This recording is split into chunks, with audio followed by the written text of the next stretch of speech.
Uncertainty doesn't have to mean powerlessness. So in this video, I want to talk about how we can create goals to create some type of sense of control, even when everything else seems very chaotic. Hi everyone, if you're new here, I talk about personal finance, lifestyle, and everything that intersects between life and money. And at the beginning of this year, I was laid off from my job and I am still looking for unemployment. So I've been documenting that journey on this channel. So if you like that type of content, make sure you're subscribed so you don't miss any upcoming videos. Okay, so first I want to talk about why uncertainty feels so uncomfortable. And our brains are actually wired to detect and look for patterns. And when that doesn't happen, it makes us very uncomfortable and feel very unsafe.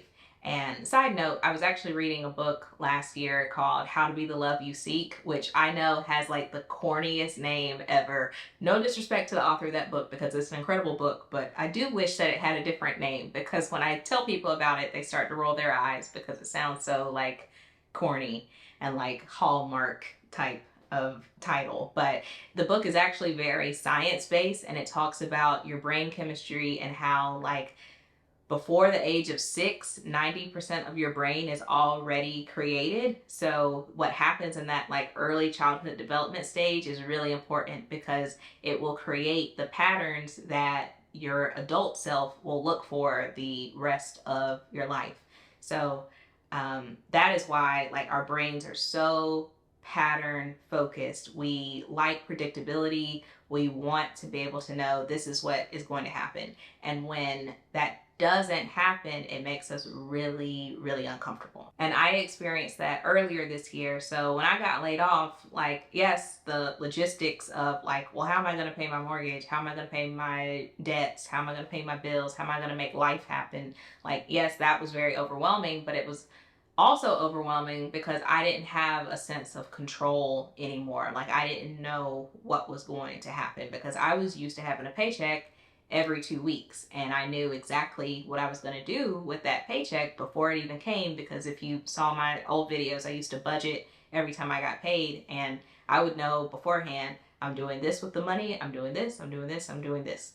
And I lost that feeling of control. But even though we can't control our external circumstances, we absolutely can control how we respond to them.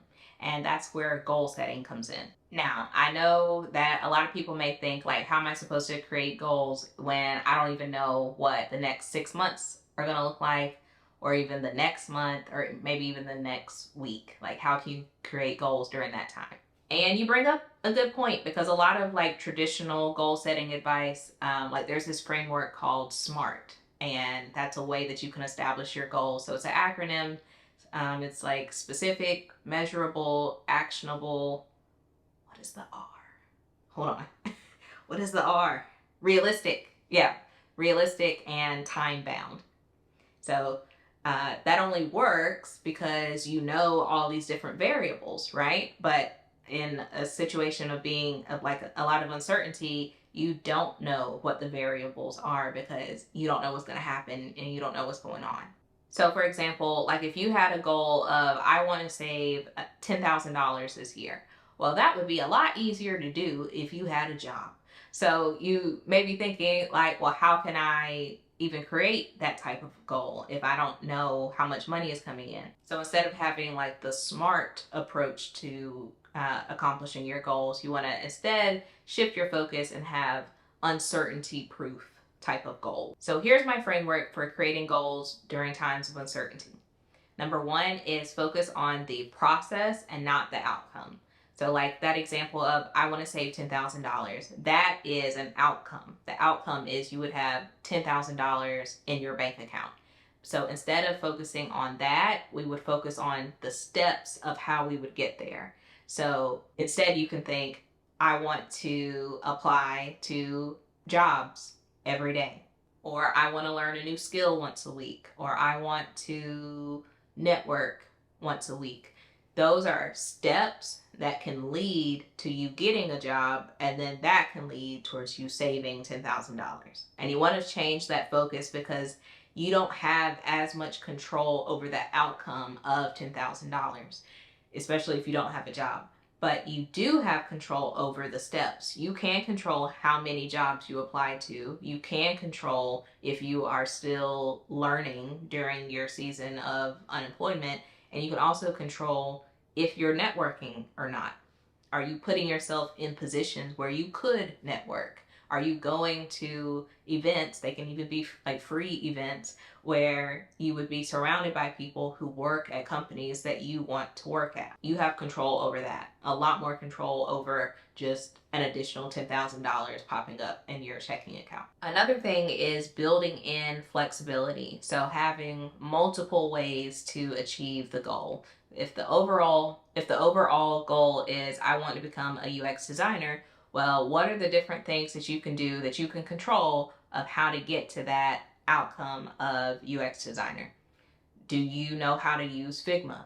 If not, that's really important right now as a UX designer. So maybe you could be spending 5 hours a week in Figma creating your own project so that you can put on your resume, I know how to use Figma. That's one way to get to that goal of UX designer. Another thing to focus on is learning and growth. There's a quote that I can't think of right now, but if I think of it, if I can find it, I'll put it on the screen when I'm editing the video. But it's basically saying like the biggest cause of innovation is like necessity. Like a lot of things don't get figured out until you have to figure them out. It's only when you're placed in like situations of uncertainty and like something big is happening, and that's what can push people to learn something new because they had to learn something new. So now is a great time to try and learn a new skill. For me, a couple months ago, I finished my certification. I took an exam and I'm now certified in accessibility. So that's one thing that I've been doing during my unemployment is learning a new skill. And I'm actually in the process of learning another skill right now, studying for another type of certification that someone actually gifted me. I didn't have to pay for the certification. Someone saw my video being laid off and they reached out to me and they were like, hey, I work in content design and here is a certification that you can do and I'll pay for it for you. So thank you. The kindness of strangers. Strangers are amazing. But yes, so now is a great time to pick up some new skills.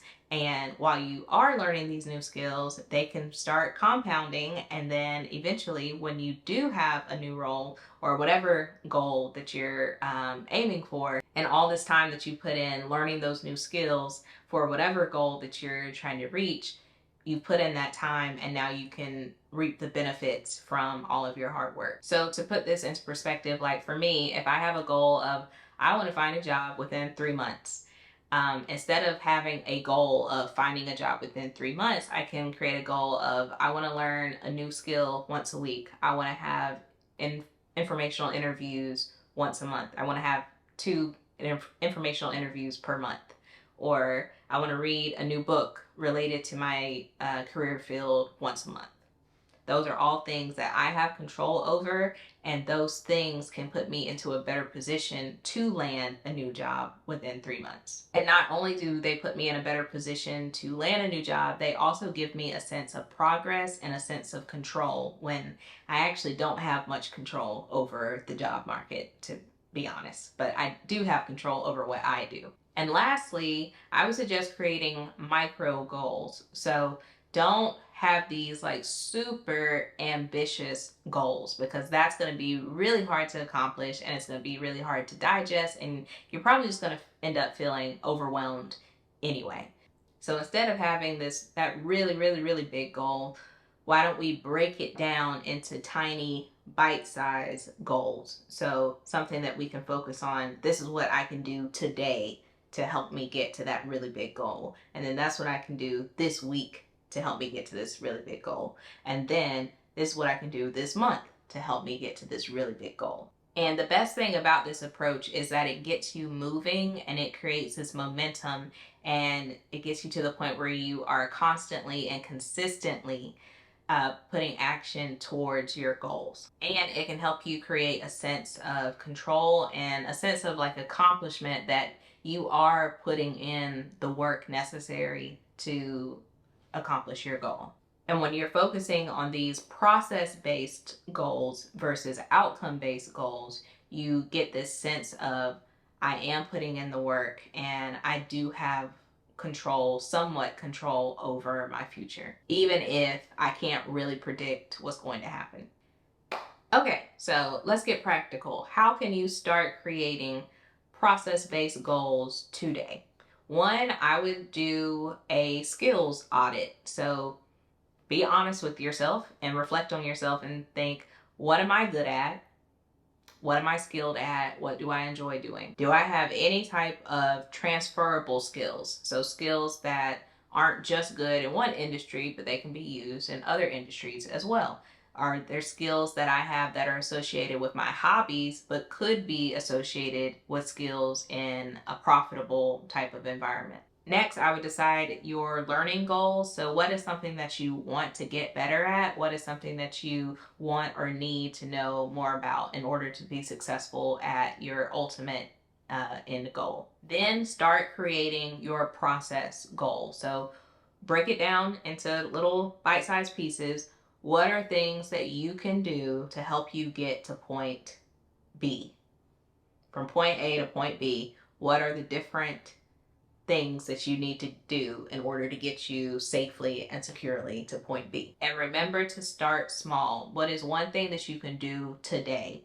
What is one thing that you can do this week? And when you do that, it'll build momentum to get you further towards your end goal. And just realize that right now, you are not going to be able to have it all figured out. It would be impossible for you to have it all figured out. If you did have it all figured out, you would have a job today. Well, that's making it about me.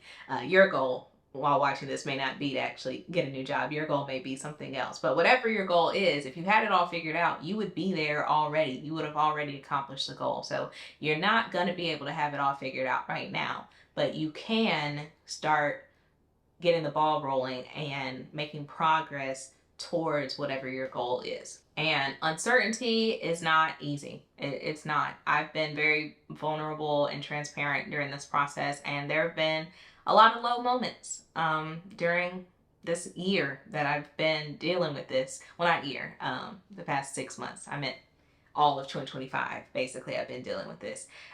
So it's definitely going to be a lot of low moments, but you have more control than you think that you do. I have more control than I think that I do. And that's what you got to focus on, the things that you can control. So if this video has helped you, please give it a thumbs up. And if you have any type of goal that you're working for, if you feel comfortable sharing, let us know in the comments and we can all hype you up and get you excited about what goal you're aiming for. So again, hope you like this video. Make sure you are subscribed to the channel so that you don't miss more videos like this, and I will see you next time.